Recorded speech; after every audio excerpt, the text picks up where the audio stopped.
So one of the things you find with, so if anything, look, your head's going forward. Your head's going more over your front foot. There. So even in the takeaway, look, you've got 1.1 inches head sway. That's towards the target. Now what you find with the pros, when they're hitting a driver, is they're more behind the ball with their upper body. So what you start to see, this is where you start to see them sway a little bit. You know, the head might sway a little bit, the chest might sway a little bit. So the head and the chest are more behind the lower body as they get up to the top. Because as they get up to the top, you go from 1.1 to 1.5 there, and that's 1.5 inches closer to the target. If you look at, by the time they get to the top, some of the pros are up to 3 inches over their back foot now with the head sway. You're 1 inch towards the target, right? So you're very much on top of the ball, whereas your upper body, your head and your chest can be just a couple of inches more over your back foot, right?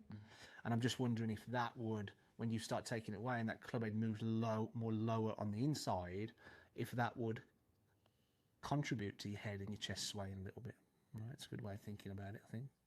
You definitely want to feel that. I'll show you some examples of that in a second.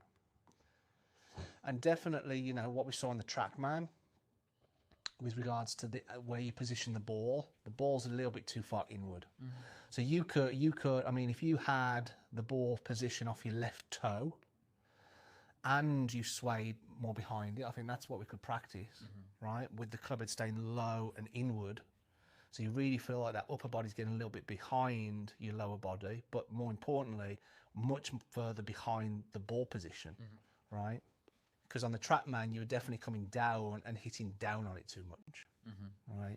You know, up to 3, 4, 5 degrees. Whereas, you know, the average Tour Pro, according to TrackMan's hitting down 1.3. But whenever they're trying to carry it further, they're actually hitting up on it.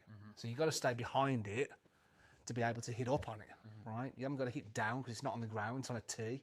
So you can kind of sweep it and just get the low point an inch or two behind the ball and hit up on it slightly. But you're never going to do that with that head constantly moving forward, look, right? And you can see there, if you look at head sway, you know, you're an inch closer at the top, but by club horizontal, you're 3 inches closer. Whereas some of the pros are up to 3.7 inches negative. They're 3.7 inches behind where they started. All right.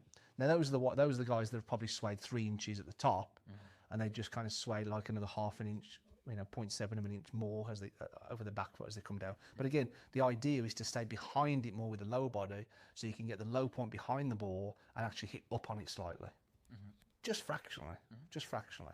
The average on tour is 1 down, but I mean 1 degree. I mean, it's pretty much at zero, right? Pretty much level, just sweeping the ball off the tee. If your upper body's going forward, you're always going to hit down on it a bit too much, right? And then there's you standing up. You know, would you stand up?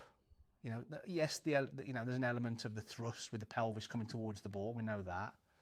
But like, if we can keep the hips deep and keep the head behind the pelvis with regards to the sways, you know, would you be standing up and out of it so drastically there through the shot? And still definitely too much on the toes here, because your heel's off the ground there. So we want to be in the heel by impact. Then you plant the heel down there. Yeah.